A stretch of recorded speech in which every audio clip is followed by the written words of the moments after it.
আসসালামু আলাইকুম রহমতুল্লাহি ওবরাকাতুহু। আমরা আমাদের আজকের ক্লাসে এই অধ্যায়ের one of the most important ম্যাথটা নিয়ে আলোচনা করব। চলুন শুরু করা যাক। প্রথমেই আমরা এখানে একটি প্রশ্ন দেখতে পাচ্ছি। প্রশ্নে বলা হয়েছে king limited has a 14% debenture with a face value of টাকা 100। একটি ডিভেঞ্চার আছে যার সুদের হার কত 14% এবং ফেস ভ্যালু হচ্ছে 100 টাকা। Mature at per in 15 years. এখানে দুটি কথা, একটি হচ্ছে ম্যাচিউরিটির যে সময় সেটা হচ্ছে 15 ইয়ার্স।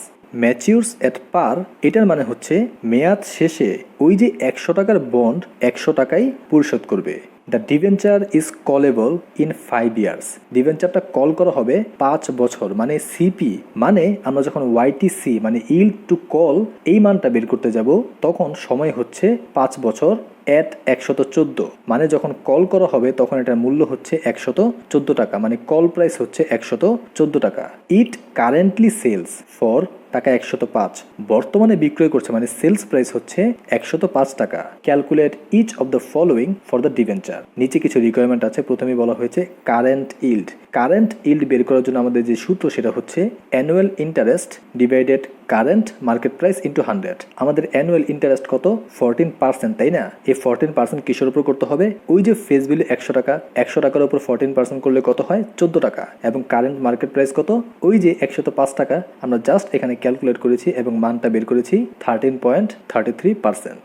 এরপর আমাদের 2 নম্বর পেজটাতে মুভ করেন। আমরা আমাদের 2 নম্বর পেজে ইল্ড টু কলের পরিমাণটা বের করেছি। আমরা ইল্ড টু কলের সূত্রটা জানি। এখানে ইন্টারেস্টের পরিমাণ আগেই বের করেছি 14 টাকা। সিপি মানে কল প্রাইস, যেটা প্রশ্নের মধ্যে দেওয়া ছিল 114।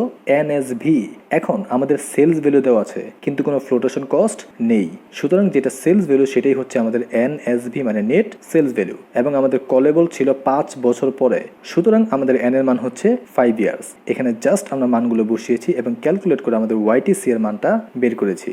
এরপর আমাদের 3 নম্বর পেজটাতে মুভ করেন। আমরা আমাদের 3 নম্বর পেজে ইল্ড টু ম্যাচুরিটি এর পরিমাণটা বের করেছি। ইল্ড টু ম্যাচুরিটির সূত্রটা আমরা জানি। এখানে ইন্টারেস্টের পরিমাণ আগেই বের করেছি এবং আর ভি মানে রিডিমেবল ভ্যালু। প্রশ্নের মধ্যে সেকেন্ড লাইনে বলা হয়েছিল ম্যাচিউরস অ্যাট পার, মানে নির্দিষ্ট সময় শেষে ওই যে 100 টাকার ফেস ভ্যালু 100 টাকাতেই পরিশোধ করা হবে, মানে রিডিমেবল ভ্যালু হচ্ছে 100 টাকা। এরপরে এনএসবি যেটা আমরা আগে থেকে জেনে গেছি। এখন এই যে ম্যাচুরিটি ইয়ার্স কত বছর? 15 বছর, তাই না? সুতরাং আমাদের এন এর মান হচ্ছে 15 বছর। এখানে আমরা বাকি মানগুলো বসিয়েছি এবং ক্যালকুলেট করে আমাদের ওয়াইটিএম এর মানটা বের করেছি। আমাদের আজকের ম্যাথে কোনো সেমি অ্যানুয়ালি বা কোয়ার্টারলি এমন কোনো কথা বলে নাই, এজন্য আমাদের ইন্টারেস্ট বা সময় এর সাথে কোনো এক্সট্রা কাজ করতে হয় নাই। কিন্তু যদি এমনটা বলতো তাহলে কি কাজ করতে হতো নিশ্চয়ই আপনাদের মনে আছে। আমরা আমাদের আগামী ক্লাসগুলোতে এই অধ্যায়ের বোর্ড কোশ্চেনগুলো নিয়ে আলোচনা করব। Till then take care. আসসালামু আলাইকুম ওয়া রাহমাতুল্লাহি ওয়া বারাকাতুহু।